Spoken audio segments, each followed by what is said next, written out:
Komisioni për çështjet e brendshme dhe të mbrojtjes u përfshi në debate ku në tryezë përballë deputetëve ul drejtoresha e Shërbimit Informativ Shtetëror Vlora Hyseni. Ajo kërkoi që seanca për projekt buxhetin e institucionit që drejtohet të bëhet me dyert të mbyllura.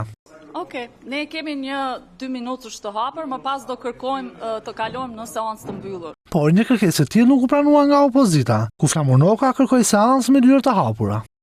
Kur diskutohet për çështje të cilat janë sekret shtetëror dhe në buxhet nuk kërkon askush të dhënat e sekreteve shtetërore, atëherë mund të mbyllet seanca.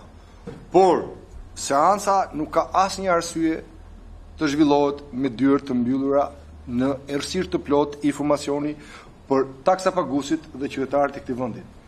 Ju lutem, vazhdojeni siç ka qenë tradita gjithmonë historikisht në këtë komision dhe në rast të se një deputet bën një pyetje për të dhënat që janë sekret shtetëror, zonja kryetare e shërbimit ka drejtën të mos përgjigjet.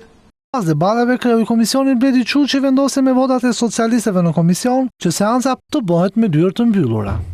E hedhim në bazën e 35 të rregullores, e hedhim në votim kërkesën e drejtoreshës për të kaluar në një seancë me dyert të mbyllura. Kush është dakord?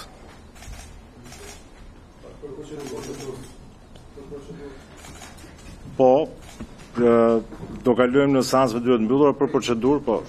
Për Shërbimin Informativ Shtetëror në vitin 2026 është parashikuar një fond me shpenzime të përgjithshme në shumën prej 3 miliard lekë dhe ka një rritje prej 172 milion lekësh më shumë se fondi miratuar një vit më parë për këtë institucion të sigurisë.